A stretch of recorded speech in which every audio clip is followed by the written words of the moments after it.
Hello दोस्तों, आप सभी का स्वागत है मेरे YouTube चैनल पे। आज की इस वीडियो में हम बात करने वाले हैं वर्ल्ड की सबसे बड़ी माइनिंग कंपनीज़ के बारे में। तो जैसे आप सभी ने देखा होगा कि मैंने इससे पहले एक वीडियो बनाई थी जिसमें कि मैंने बात करी थी वर्ल्ड की सबसे बड़ी कोल माइनिंग कंपनीज़ के बारे में, यानी वर्ल्ड में सबसे बड़ी सिर्फ कोल सेक्टर में कौन सी बड़ी माइनिंग कंपनीज़ हैं।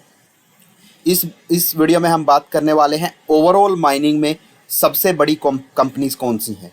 ओवरऑल माइनिंग से मतलब है मेरा जो और माइनिंग भी करती हैं कंपनीज, जैसे कि बात करें कॉपर की माइनिंग हो गई, कुछ कंपनी आयरन ओर की माइनिंग करती हैं, कुछ कंपनीज बहुत सारी माइनिंग में इन्वॉल्व होती हैं। कॉपर की माइनिंग हो गई, आयरन ओर की माइनिंग हो गई, या गोल्ड की माइनिंग कुछ कंपनीज करती हैं। तो ओवरऑल माइनिंग में सबसे बड़ी कंपनीज कौन सी हैं, तो इस वीडियो में हम बात करेंगे मार्केट कैपिटलाइजेशन के हिसाब से कौन सी कंपनीज सबसे बड़ी। हम बात नहीं करने वाले हैं कि कौन सबसे ज़्यादा प्रोडक्शन करती है या प्रॉफिट कमाती है या रिवेन्यू जनरेट करती है, उस हिसाब से हम बात नहीं करने वाले। हम बात करने वाले हैं कि उस कंपनी का मार्केट जो कैपिटलाइजेशन है वो कितना बड़ा है। तो इसमें जो सबसे पहला फेमस नाम आपने काफ़ी सुना होगा, एक्चुअली दो जो बड़ी कंपनीज हैं उनके काफ़ी आपने नाम सुने होंगे। जब भी आपने माइनिंग के बारे में चीज़ें पढ़ी होंगी या सुनी होंगी तो आपने देखा होगा कि बीएचपी का नाम सबसे पहले आता है। बीएचपी एक ऑस्ट्रेलिया बेस्ड कंपनी है जिसका कि रिवेन्यू अगर यूएस डॉलर्स की टर्म्स में देखें तो इसका जो रिवेन्यू है 158 बिलियन यूएस डॉलर है। इसके बाद जो बड़ी कंपनी आती है उसका नाम रियो टिंटो है, जो कि यूके बेस्ड कंपनी है और इसका जो रिवेन्यू है वो 119 बिलियन यूएस डॉलर है, और इसका भी आपने काफ़ी नाम सुना होगा। इसके बाद जो अगली बड़ी कंपनी आती है वो ब्राज़ील से है, उसका नाम वेल है और उसका जो रिवेन्यू है वो 75 बिलियन यूएस डॉलर है। इसके बाद जो बड़ी कंपनी जिसका मैंने कोल माइनिंग की जब मैंने वीडियो बनाई थी उसमें भी जिक्र किया था, एक वियर्ड नेम या एक अलग से अगर एक नाम कहें, ग्लैनकोर का था उसमें, जो कि स्विट्ज़रलैंड बेस्ड कंपनी है और जिसका कि market capitalisation 72 billion US dollar है।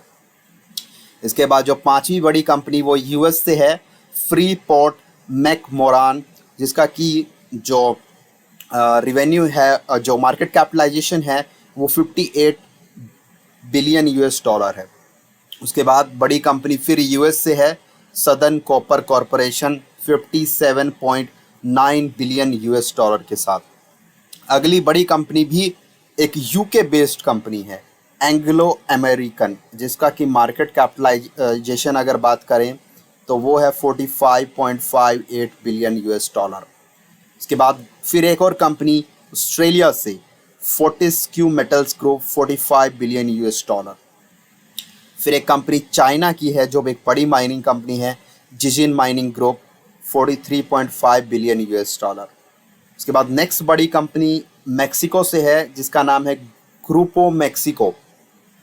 तो आपने एक यहाँ इंटरेस्टिंग चीज़ नोटिस करी होगी कि जो बड़ी कंपनीज हैं माइनिंग की वो या तो यूएस में है या फिर ऑस्ट्रेलिया में है या यूके में है या फिर चाइना में है। यही ऑलमोस्ट यही फिनोमेना हमने कोल माइनिंग के साथ भी देखा था। उसमें कुछ एक दो नाम और थे, जो इंडोनेशिया था, एक अलग नाम था। तो अब हम यहाँ पे ऐसा ही क्यों हो रहा है, तो ऐसा इसलिए हो रहा है कि कुछ जो कंट्रीज़ हैं उनके पास रिसोर्सेज बहुत ज़्यादा हैं, जो मिनरल्स हैं उनके, कुछ के पास टेक्नोलॉजी है और कुछ के पास दोनों हैं। जैसे अगर हम ऑस्ट्रेलिया की बात करें उसके पास रिसोर्सेज हैं, कुछ हद तक टेक्नोलॉजी भी है।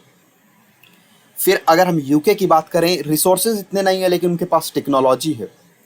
फिर अगर हम यूएस की बात करें तो उनके पास दोनों हैं, रिसोर्सेज भी हैं और टेक्नोलॉजी भी है। सेम चाइना के साथ भी है, उनके पास रिसोर्सेज भी हैं और टेक्नोलॉजी भी है। लेकिन हम ब्राज़ील की अगर बात करें तो उनके पास रिसोर्सेज हैं।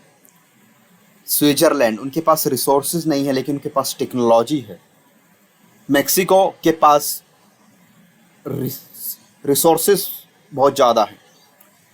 तो यही चीज़ इंडोनेशिया के साथ भी है, उनके पास कोयले के रिसोर्सेज बहुत ज़्यादा हैं लेकिन टेक्नोलॉजी कुछ हद तक नहीं है। तो यही था इस वीडियो में। इसके अलावा अगर आपको कुछ और जानना है तो आप कमेंट बॉक्स में जान सकते हैं। Thank you.